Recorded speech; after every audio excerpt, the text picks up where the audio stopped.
আজকে বাসন্তী পুজোর অষ্টমী তিথি। আমি আর মা রেডি হয়ে বেরিয়ে পড়েছি, আর এদিকে বাড়িতে চলছিল কাজ, তারই মাঝখানে আমি আর মা বেরোলাম। আর আজকে যেহেতু অষ্টমীর স্থানও ছিল, আর এখানে দেখো কত দোকান বসেছে রাস্তার দুপাশে। তারপর এই করতে করতে আমরা পৌঁছে গেছি শীতলা বাড়িতে, যেখানে মায়ের পুজো হচ্ছিল।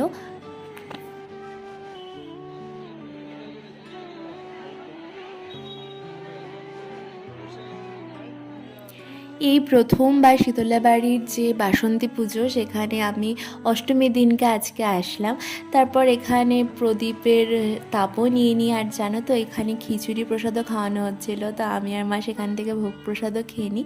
তারপর চলে আসি বাড়িতে, আর এখন হলো সন্ধেবেলা। আবার সুন্দর করে সাজুগুজু করে আমাদের পাশে আরেকটা বাসন্তী পুজো হয়, সেখানে চলে গেছিলাম। আর এখানে খুব সুন্দর সাংস্কৃতিক অনুষ্ঠান হচ্ছিল, সমস্ত ছোট ছোট বাচ্চারা খুব সুন্দর নাচ করছিল।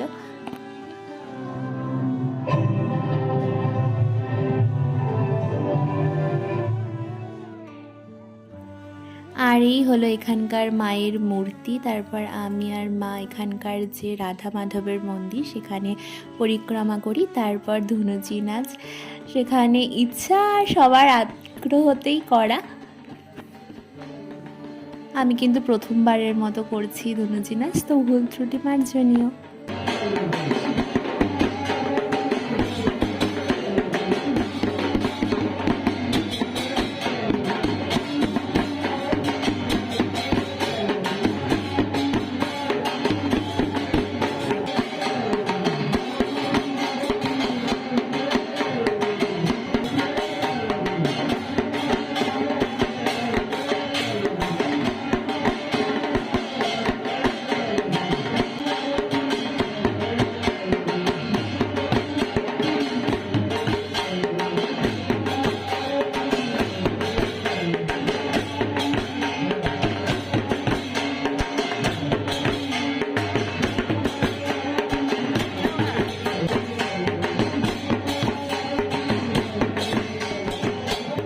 তারপর কিন্তু বড় মাও খুব সুন্দর ধুনুচি নাচ করে।